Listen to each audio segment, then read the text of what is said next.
گستاخی کا الزام لگانا یہ بدکاری اور زنا کے الزام سے زیادہ بدتر الزام ہے. قتل کی دھمکیاں، گستاخ اور جو فحش گالیاں دی جا رہی ہیں.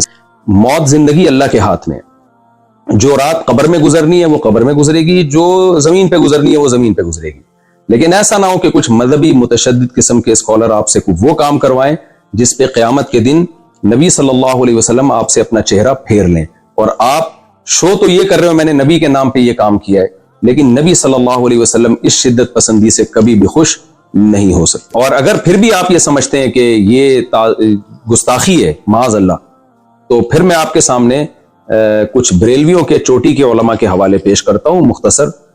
تو جو فتویٰ پھر آپ نے مجھ پہ لگایا ہے ان پہ بھی لگائیں. میں مانتا ہوں سارے بریلوی ایسا نہیں کرتے ہیں، ایک مخصوص طبقے کے مخصوص افراد ہیں جنہوں نے ایک پروپیگنڈا کھڑا کیا ہوا ہے اور سادہ لو عوام کو برگلا رہے ہیں کہ جی یہ واجب القتل ہے اور گستاخ ہے وغیرہ وغیرہ. وہ کراچی کا ایک مولوی نہیں اور طارق مجہول مردود ایک بندہ بھی غیرت مند نہیں بیٹھا جڑا اٹھ کے انہاں سر لاوے. اس وجہ تو یہ بالکل اس بارے کوئی معافی نہیں. اس کتے نے لگام پائی جاوے، وہ کتا بھی نہیں بڑھتا. بسم اللہ الرحمن الرحیم نحمدہ ونصلی علی رسولہ الکریم. جب سے کینیڈا والے بیان وہ سوسائٹی میں گیا ہے تو مسلسل سوشل میڈیا پہ ہائپ کریٹ کی جا رہی ہے اور ایک مخصوص طبقے کی طرف سے جو بہت زیادہ شدت پسندی پھیلا رہا ہے. بار بار مجھے کہا جا رہا ہے کہ یہ جو معذرت آپ نے دوبارہ کی ہے یہ بھی قابل قبول نہیں ہے. اور اس طبقے کا بنیادی مقصد یہ ہے کہ میں یہ مانوں کہ میں نے گستاخی کی ہے اور پھر میں گستاخی سے معذرت کروں. جو غلطی مجھ سے ہوئی ہے اس پہ میں بار بار معذرت کر چکا ہوں. لیکن وہ طبقہ مسلسل دھمکیاں دے رہا ہے میرے واٹس ایپ پہ، قتل کی دھمکیاں، گستاخ اور جو فحش گالیاں دی جا رہی ہیں سب کے نمبر بھی میں سیو کر رہا ہوں. تو یہ سب کچھ چل رہا ہے میرے ساتھ. تو مجھے خیال ہوا کہ میں ایک علمی لحاظ سے بہرحال میں اس پہ ایک ویڈیو ریکارڈ کرواؤں، کیونکہ جو کچھ میرے مخلص لوگ ہیں، بعض لوگ، میجورٹی نے مجھے گستاخ قرار نہیں دیا الحمدللہ، میجورٹی علماء نے، بلکہ انہوں نے اس کو ایک غلطی ضرور قرار دیا، علمی غلطی، گستاخ قرار نہیں دیا.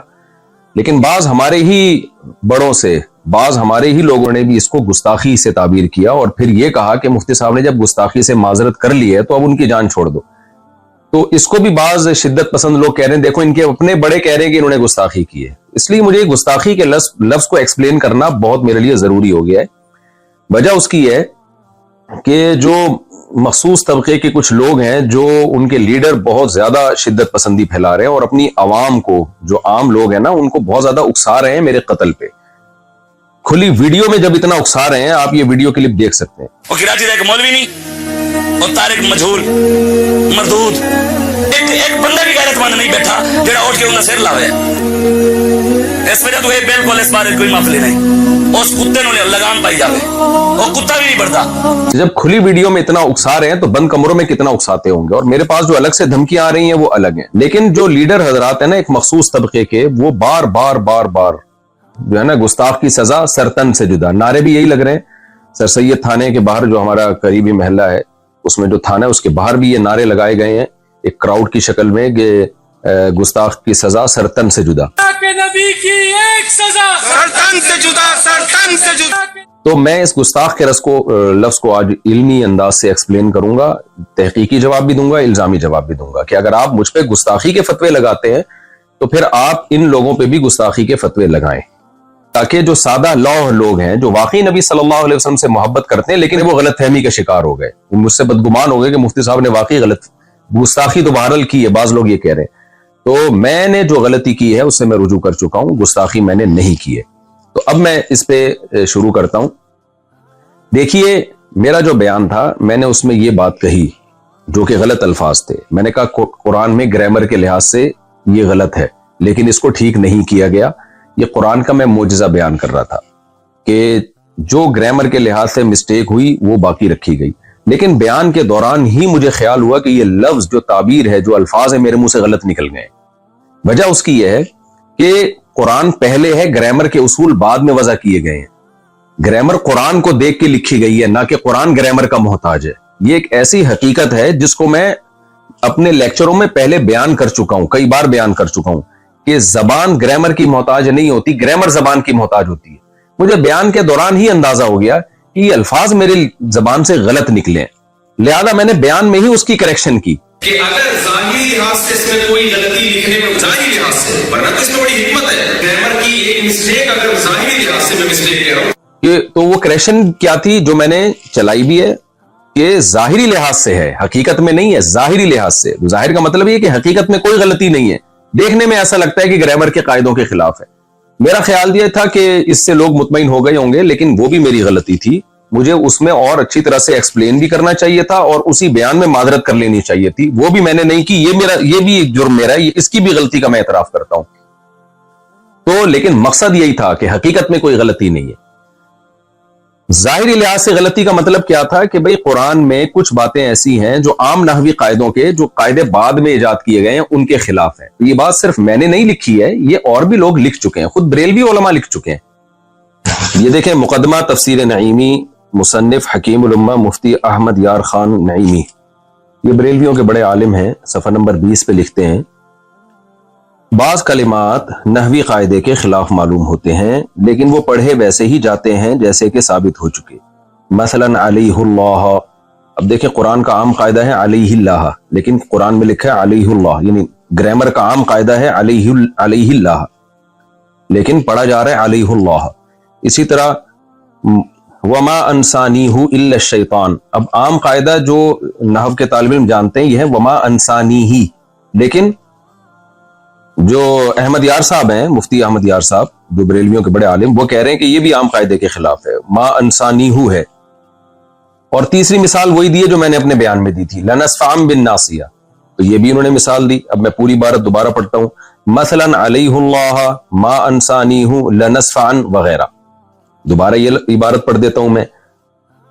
یہ لکھتے ہیں بریلویوں کے عالم، بعض کلمات نحوی قاعدے کے خلاف معلوم ہوتے ہیں لیکن وہ پڑھے ویسے ہی جاتے ہیں جیسے کہ ثابت ہو چکے، مثلا علیہ اللہ ما انسانیہ لنصفعن وغیرہ. تو محترم نے بھی یہ فرمایا کہ نحوی قاعدے کے خلاف معلوم ہوتے ہیں، جبکہ میں نے کیا کہا تھا، بظاہر گرامر کے خلاف ہیں، بظاہر گرامر کے لحاظ سے غلط ہیں. تو میں نے تو پھر بھی بظاہر کا لفظ لگا دیا تھا. تو میں پھر بھی مانتا ہوں کہ میری غلطی تھی، مجھے بہت اچھی طرح سے ایکسپلین کرنا چاہیے تھا اور اسی وقت اپنے الفاظ سے رجوع کر لینا چاہیے تھا، لیکن بعد میں نے رجوع ریکارڈ کروایا. اس کی کیا وجوہات تھی، یہ بھی میری غلطی ہے، اس میں بغیر تعویل کے اس کو بھی اپنے کھاتے میں ڈالتا ہوں میں. لیکن اس عمل کو آپ گستاخی نہیں قرار دے سکتے. اگر آپ نے گستاخی قرار دینا ہے پھر بریلوی کے ان عالم کے عمل کو بھی اور ان کی عبارت کو بھی آپ گستاخی قرار دیں. اور میں نے تو ان الفاظ سے توبہ کر لی، ان عالم نے تو توبہ بھی نہیں کی ہے. اب تک تو ہمارے پاس کوئی ایسا ریکارڈ نہیں ہے کہ انہوں نے الفاظ سے توبہ کی ہو. تو اصل مدعا میرا یہ ہے کہ نہ میرے الفاظ کو آپ گستاخی پر لے جا سکتے ہیں، نہ تفسیر نعیمی کے مصنف کے الفاظ، بریلوی عالم کے الفاظ کو آپ گستاخی قرار دے سکتے ہیں. آپ ان کے الفاظ کو بھی علمی غلطی قرار دے سکتے ہیں، میرے الفاظ کو بھی علمی غلطی قرار دے سکتے ہیں. یہ علمی غلطی قرار دینے پر ہمیں کوئی اعتراض نہیں ہے، لیکن آپ اس عمل کو گستاخی مت قرار دیں، کیونکہ اگر یہ ہے تو میں گستاخ ہوں تو پھر یہ بھی گستاخ ہیں، اور وہ تمام علماء گستاخ ہیں جنہوں نے اس علمی نقطے کو اس انداز سے بیان کیا ہے. دوسری روایت دیکھیں، عن ہشام بن عروۃ عن ابیہ قال سألت عائشة عن لحن القرآن ان هذان لساحران وعن قوله والمقيمين الصلاة والمؤتون الزكاة وعن قوله والذين هادوا والصابئون فقال يا ابن اختي هذا عمل الكتاب اخطأوا في الكتابة. رواه الطبری فی تفسیرہ جلد نمبر 1 صفحہ نمبر 18. علامہ طبری رحمہ اللہ تعالیٰ اپنی تفسیر کی جلد نمبر 1 صفحہ نمبر 18 میں لکھتے ہیں، اور یہ روایت مصنف ابن ابی شیبہ میں بھی ہے. فرماتے ہیں کہ عبداللہ بن زبیر جو حضرت عائشہ کے بھانجے تھے، انہوں نے سیدہ عائشہ رضی اللہ تعالی عنہا سے قرآن کی بعض آیتوں کے متعلق پوچھا. ظاہر ہے وہ آیتیں عام گرامر قاعدوں سے ہٹ کر تھیں. تو حضرت عائشہ رضی اللہ تعالی عنہا سے ان کی جب تفسیر پوچھی تو حضرت عائشہ نے فرمایا کہ یا ابن اختی، اے میرے بھانجے، ھذا عمل الکتاب اخطئوا فی الکتابہ، یہ کاتبوں کا عمل ہے جنہوں نے کتابت میں خطا کی ہے. تو یہاں بھی سیدہ عائشہ کا مطلب، خطا کا مطلب یہ نہیں ہے کہ سچی مچی میں غلطی کی ہے، وہ خطا یہ بیان کرنے کے لیے بتا رہی ہیں کہ یہ جو عام قاعدے جو گرامر کے اصول کیے گئے ہیں، یہ عام قاعدوں سے ہٹ کر انہوں نے اس کو لکھا ہے. جمہور حضرات نے یہی مفہوم بیان کیا ہے اس کا. تو یہاں بھی میں یہ کہوں گا کہ کیا آپ سیدہ عائشہ کو بھی معاف نہیں کرو گے؟ آپ یہ کہو گے انہوں نے معاذ اللہ دعویٰ کیا کہ قرآن میں تحریف ہوئی ہے، قرآن کو غلط لکھا گیا ہے اور قرآن کی کتابت کے طریقے غلط تھے.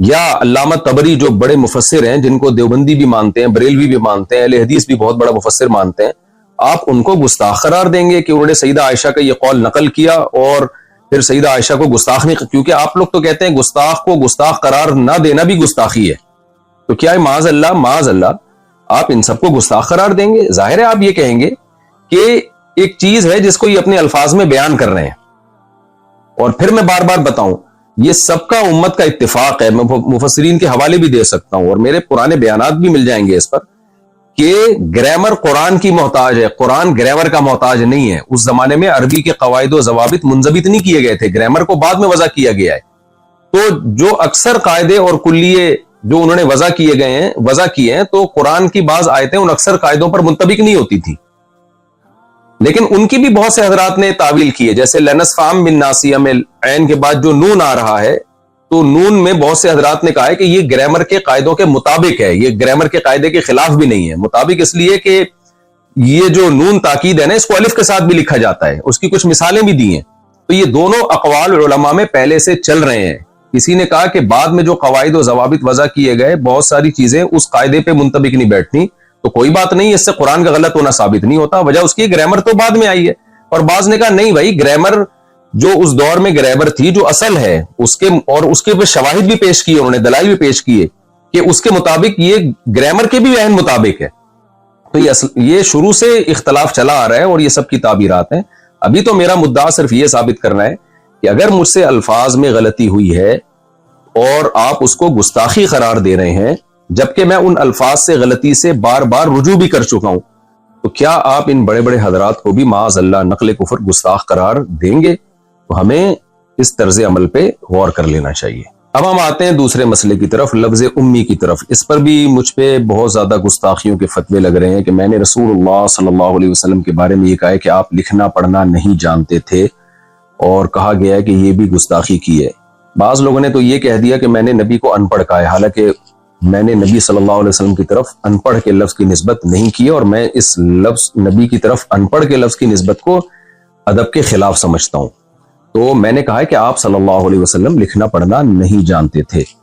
تو بعض حضرات نے یہ کہا ہے کہ نبی صلی اللہ علیہ وسلم جو تھے کسی انسان سے آپ نے نہیں سیکھا، اللہ نے آپ کو لکھنا پڑھنا سکھایا ہے، تو اس لیے میں نے جو یہ کہا کہ آپ لکھنا پڑھنا نہیں جانتے تھے، گویا یہ میں نے معاذ اللہ نقل کفر نبی کی گستاخی کی ہے، کیونکہ اللہ نے آپ کو لکھنا پڑھنا سکھایا تھا۔ دیکھیے یہاں بھی میں آپ سے عرض کروں گا، اگر آپ کی یہ رائے یہ ہے کہ اللہ نے نبی کو لکھنا پڑھنا سکھا دیا تھا، اور ہماری رائے یہ ہے کہ اللہ نے نبی کو لکھنا پڑھنا نہیں سکھایا تھا، یعنی جب تک آپ صلی اللہ علیہ وسلم دنیا میں رہے آپ صلی اللہ علیہ وسلم امی ہی رہے، اس معنی میں کہ آپ نہ لکھنا جانتے تھے نہ پڑھنا جانتے تھے، تو اگر ہماری یہ رائے کا آپ سے اختلاف ہے تو اس کو ایک علمی اختلاف کہا جائے گا، اس کو بھی گستاخی نہیں کہہ سکتے۔ گستاخی آپ اس عمل کو جب کہیں گے جب ہم یہ دعویٰ کرتے ہیں کہ نبی لکھنا پڑھنا نہیں جانتے تھے اور ہمارا مقصد اس سے معاذ اللہ نبی کی توہین ہو۔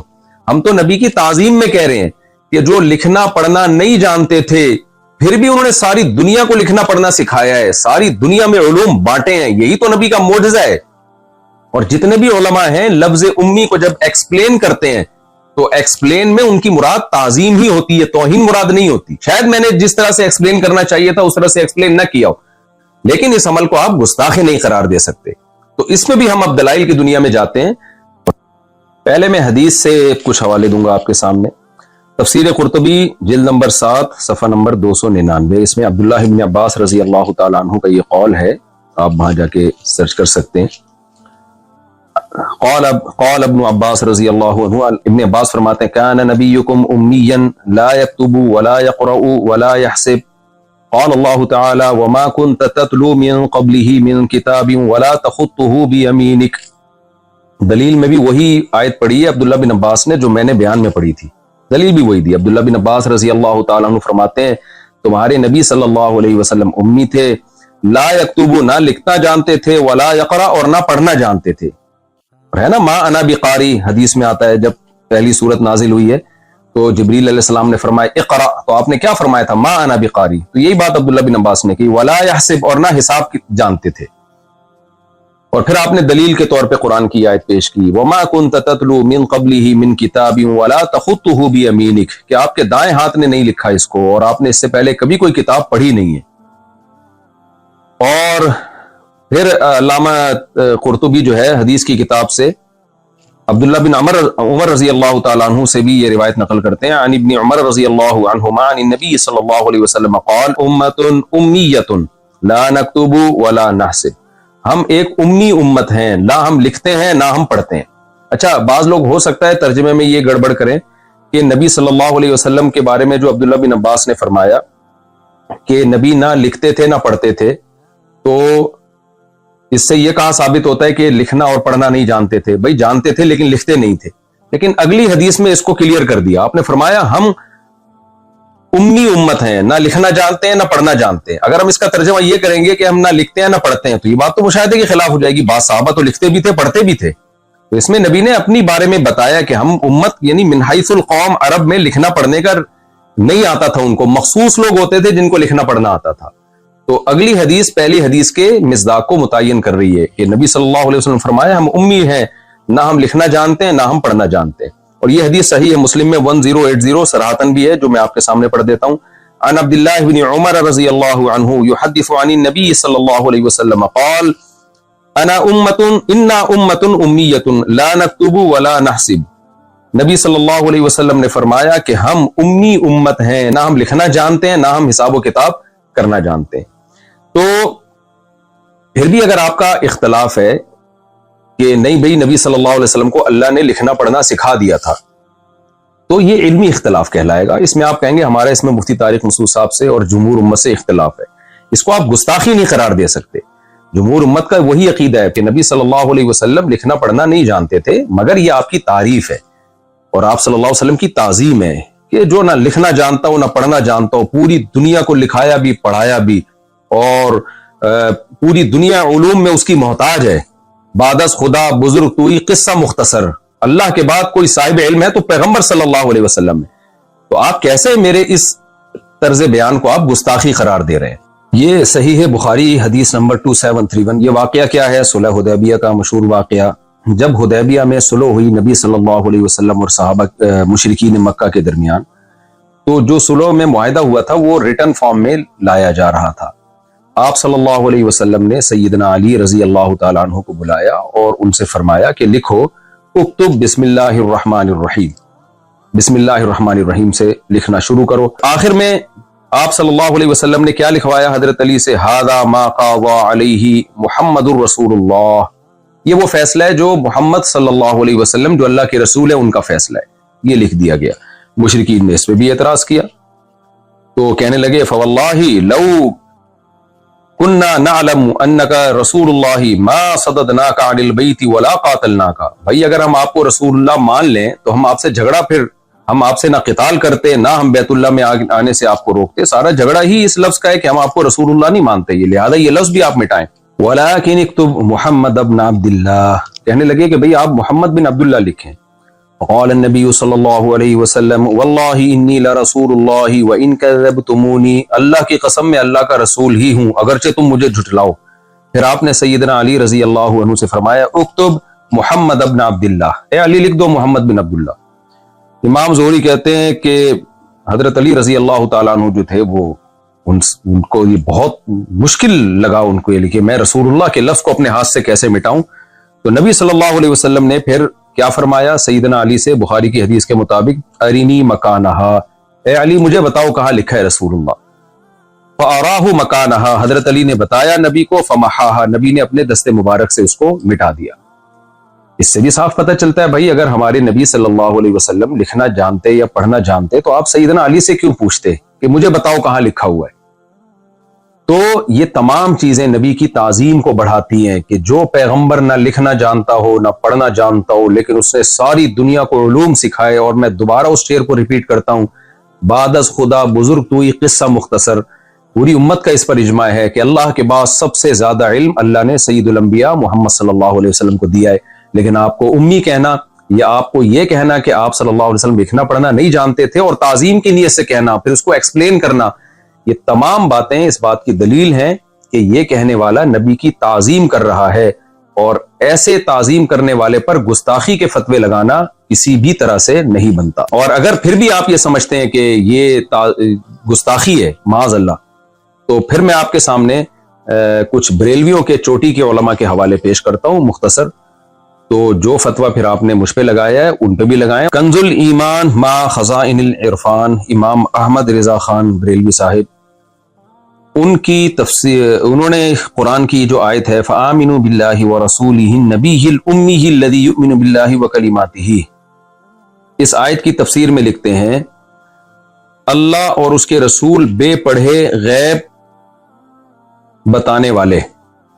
الامی کا ترجمہ انہوں نے کیا بے پڑھے، حالانکہ میں نے بے پڑھے کا مطلب اردو میں ان پڑھ ہی سمجھا جاتا ہے، جبکہ میں نے تو لفظ بے پڑھے استعمال نہیں کیا، میں نے تو کہا آپ صلی اللہ علیہ وسلم لکھنا پڑھنا نہیں جانتے تھے، جبکہ جناب احمد رضا خان بریلوی نے تو بے پڑھے کا لفظ نبی صلی اللہ علیہ وسلم کے لیے استعمال کیا ہے۔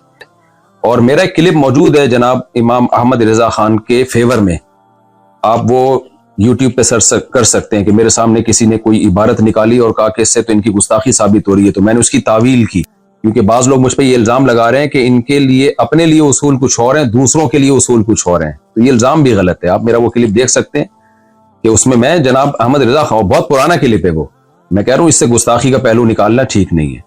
تو جب ہم جناب احمد رضا خان بریلوی سے بیسیوں اختلافات کے باوجود ان کی اس بے پڑھے لفظ سے گستاخی کا پہلو نہیں نکال رہے، تو آپ ہمیں لفظ امی کو ایکسپلین کرنے میں آپ ہمیں کیسے گستاخ قرار دے سکتے ہیں؟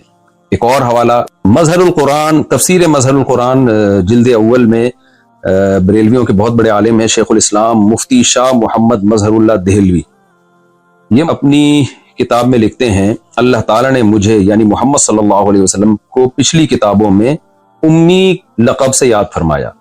آگے اس کی ایکسپلینیشن، اس کی روایت کی کو ایکسپلین کرتے ہوئے کہتے ہیں اس لیے کہ آپ ان پڑھ تھے۔